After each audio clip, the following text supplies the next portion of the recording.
Foto yang tersebar memperlihatkan beberapa mahasiswa menerima uang setelah aksi.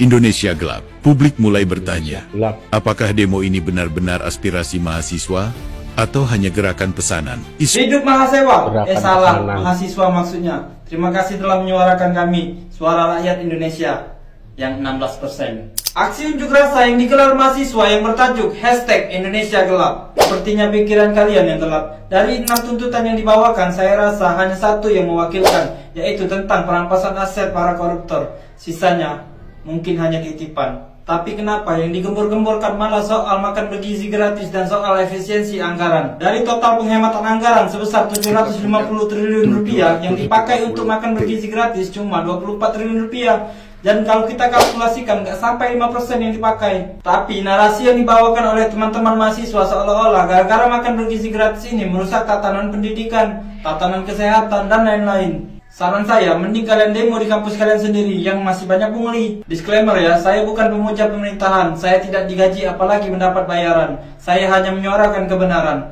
Gimana menurut kalian kawan? Oh iya, rakyat 16% kalau dikumpulin banyak juga ya? Banyak loh. Mahasiswa demo katanya Indonesia gelap. Gua nggak tahu nih ya. Gua pro mahasiswa apa pemerintah ini ya. Masalahnya pemerintah motong-motongin anggaran efisiensi bener juga ya. Buat jalan-jalan para PNS tuh harus dipotongin. Lebih baik dialokasiin kemana gitu ya, ke bantuan gitu. Itu tuh yang benar. Tapi harus ada transparansi juga kali ya. Masalahnya kita nggak tahu nih tuh duit mau dibawa kemana gitu kan. Katanya sih buat anggaran apa, makan gratis gitu, sama pupuk-pupuk petani gratis. Ya bener juga sih programnya main kayak gitu, mendukung para petani nih ya. Tapi kenapa mahasiswa pada demo ya? Nggak tahu, nggak ngerti gue. Kan itu udah jelas kali ya, udah jelas efisiensi anggaran itu arahannya kemana gitu kan. Tapi mahasiswa kenapa demo? Pemikiran lu yang gelap, apa ada dana gelap nih? Nah itu ya? Jadi masalah. Yang kagak ngerti gue nih. Perasaan gue program-programnya selama ini baik-baik aja gitu. Ketika ada apa sih efisiensi anggaran ribut gitu. Kenapa? Kagak ada cuan buat korupsi gitu. Yang para petinggi nih, ini gua mau jalan-jalan pakai duit pribadi takut miskin nih gitu kan. Biasanya dimanja gitu waktu zaman Jokowi tuh, gua mau kemana-mana aja gratis pakai duit negara, pakai duit masyarakat gitu kan. Masalah terus sekarang di efisiensi sama Prabowo, sama Pak Prabowo gitu. Ya, kerja yang bener lo pada. Negara-negara orang udah ngebahas-bahas apa AI, lu masih ngebahas masalah efisiensi mulu. Waduh, demi kemajuan juga pada pemikiran lu pribadi mulu lu pada lo. Ini mahasiswa bayaran apa kagak nih? Kalau bayaran bayar berapa lu? Kalau dibayar 100.000 harga diri lu cuma 100.000 ya, minta sama gua kasih lu. Ada pula istilah Indonesia gelap. Yang gelap apanya? Apa ya yang gelap? Aduh, aneh-aneh aja lah bahasa kita ini. Jangan-jangan pikiran orangnya sakit hati yang gelap. Nggak tahu berbuat, taunya mengkritik. Alah. Jadi yang bagaimana lagi yang kita mau? Memang bagaimana? Nggak ada baiknya sedikit pun. Aduh, gawat lah kita ini, bah. Terserah kalian lah. Apa mau kalian gelap kalian bilang gelap lah. Tapi ya kami relawan Prabowo yang siap di depan untuk melanjutkan pemerintahan bapak kami ini. Salam satu komando, Salam satu jiwa. Hidup Jokowi, hidup Prabowo. Kata-kata itu terdengar ketika Prabowo berpidato di HUT Gerindra yang ke-17 di Bogor. Tentu pasti ada yang nggak suka. Pastilah, Bu. Dan nyaris kejang-kejang, akhirnya memanfaatkan mahasiswa jaket kuning. Tapi mereka menarasikan bahwa Indonesia gelap. Padahal mereka pakai baju yang cerah, sama kayak gue nih. Tapi yang jelas gue bukan mahasiswa UI yang bisanya cuma demo. Siapa sebenarnya di balik UI ini? Aku mengendus bau-bau politik busuk di sini. Ini tidak pure adalah hasil keinginan mahasiswa untuk turun. Karena pertanyaan selalu tidak terjawab. Kenapa RUU perampasan harta koruptor tidak pernah kalian mau menggaungkan? Tolong kawan-kawan dijawab di kolom komentar, ada apa dengan mahasiswa UI? Kenapa ketika Prabowo menggaungkan hidup Jokowi, mereka seakan-akan tidak terima? Ada apa dengan kalian? Dan membawa-bawa efisiensi anggaran terhadap semua kementerian, bukan cuma Kemenristek dan Pendidikan. Dan yang kamu tahu, mahasiswa hari ini ditunggangi oleh oknum politik busuk. Kalian sebenarnya tahu. Tapi apa boleh buat lah ya. Mungkin pola pikir mahasiswa hari ini seperti ini ya, sebagian, terutama UI. Karena banyak kok mahasiswa lain yang fokus untuk belajar, untuk menyelesaikan studinya daripada sekedar kayak gini turun ke jalan gak penting. Gak ada mata kuliah turun ke jalan.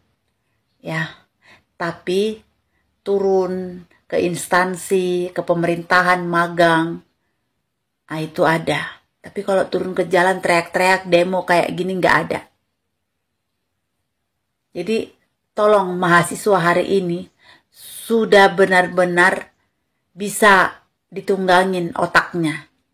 Terutama UI. Siapa di balik UI ini? Coba kawan-kawan cari tahu dong. Saya nggak tahu nih. Ya, efisiensi mereka juga tahu. Apa? Mereka bisa googling lah. Apa sebenarnya yang diefisiensikan? Anggaran yang mana? Anggaran para pejabat kok. Bukan bantuan pendidikan. Bukan yang bersentuhan langsung dengan masyarakat. Atau dengan mahasiswanya.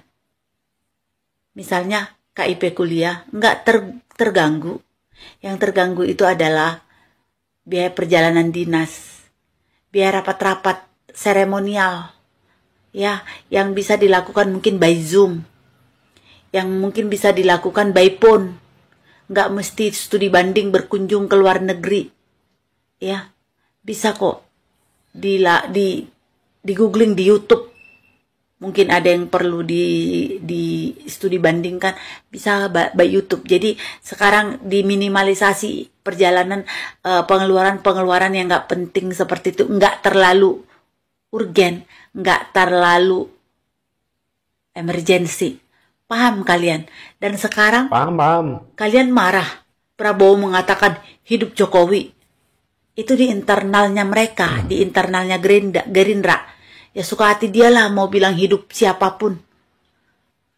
Kau kecewa tidak disebut di situ bosmu. Nggak disebut di situ hidup Mega contoh. Nggak disebut di situ hidup Anies gitu. Ya, agak lain kalian bah. Gak lucu kalian memaksakan kehendak kalian kepada orang lain. Di sana dia itu cerita tentang bangganya dia punya sahabat seorang Jokowi. Ya wajar lah. Itu internal dia, di situ dia ketum, dia berhak. Protokolnya dia yang ngatur bukan kau anjir. Ya. Agak lain kalian ini. Agak lain. Udah terendus-endusnya sebenarnya kemauan kalian ini apa. Cuman mau bikin gaduh, nggak lain nggak bukan. Karena kalian tahu juga yang kalian demokan itu juga nggak bakalan direalisasikan. Karena apa? Yang kalian demokan itu bukan hati nurani kalian, tapi kepentingan orang yang memang mau bikin negara ini gaduh. Sakit hati karena namanya nggak disebut di HUT Gerindra ke-17. Udah paham kalian kan? Udah paham lah kalian siapa itu? Nggak ada. Belum. Indonesia nggak gelap, matamu yang gelap. Kau ganti kacamata kau kayak kacamataku yang cantik ini. Atau token listrik kau yang habis. Token listrik kau habis, kau marahkan lagi pemerintah, padahal pemerintah udah kasih diskon 50. Gelap matamu, swek, ciancuk. Anjing kau semua mahasiswa UI. Gak ada utak, gak ada adab, gak ada akhlak kau. Pakai utakmu. Nanti kau bakal cari kerja kan? Bakal cari kerja kau kan? Hei, anak-anak yang bukan orator, kalian pelan-pelan mundur satu-satu pulang. Kasihan nih mama kalian, bapak kalian tuh udah berkorban. Uang makan kalian, uang ngekos kalian, uang bensin kalian. Oke, mungkin sebagian besar kau dapat program lagi dari pemerintah. Nggak malu kau anjing. Ya, pakai otakmu. Percuma kau disekolahkan, tapi otakmu kau umpetin. Bagi yang masih penasaran demo apa sih semalam, demo yang dilakukan oleh ribuan mahasiswa dari berbagai elemen, dari berbagai kampus. Jadi ada 13 tuntutan. Yang paling utama, penolakan terhadap peraturan Presiden nomor 1 tahun 2025 tentang efisiensi anggaran. Mahasiswa menilai bahwa kebijakan efisiensi anggaran akan berdampak pada anggaran pendidikan dan kesehatan. Ketika anggaran pendidikan dan kesehatan tersentuh, maka dampaknya akan kepada mahasiswa dan masyarakat kurang mampu. Misalkan gini, pencabutan anggaran atau pemotongan anggaran pendidikan kemungkinan akan merembet kepada kenaikan uang kuliah tunggal atau UKT yang saat ini diberlakukan. Karena kan dengan pemotongan itu subsidi pendidikan menjadi berkurang. Pemerintah sudah memberi klarifikasi bahwa tidak ada pemotongan anggaran untuk pendidikan dan kesehatan. Tetapi ketika mahasiswa tidak percaya, sebagian masyarakat juga tidak percaya dengan omongan pemerintah, itu wajar-wajar saja. Sebab di pemerintahan sebelumnya, rezim Presiden Joko Widodo itu seringkali apa yang disampaikan berbeda dengan fakta di lapangan. Contoh paling telak itu ya ketika mengatakan bahwa pemerintah akan melakukan penguatan terhadap KPK, tapi faktanya kemudian justru pelemahan.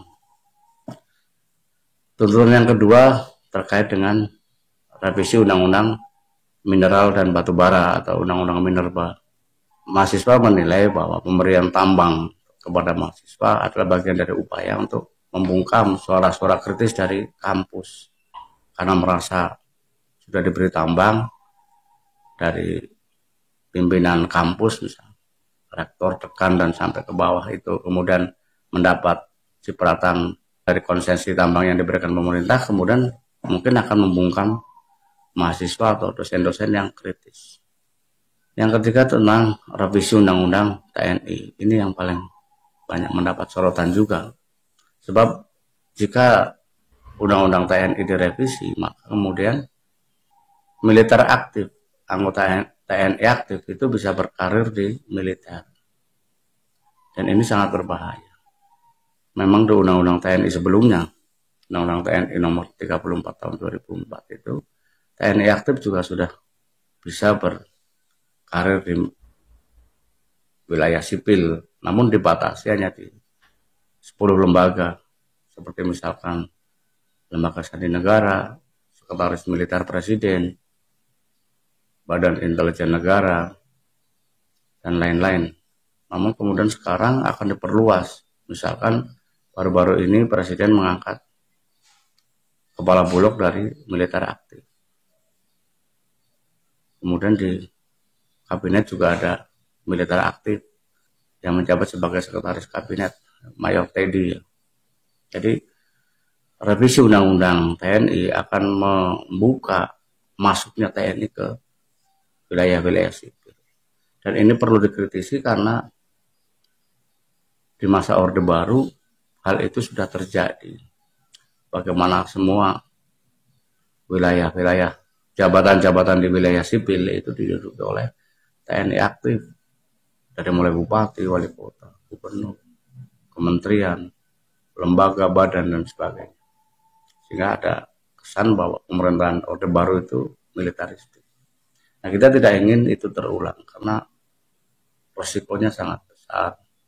Bukan hanya mengebiri praktek demokrasi, namun juga membahayakan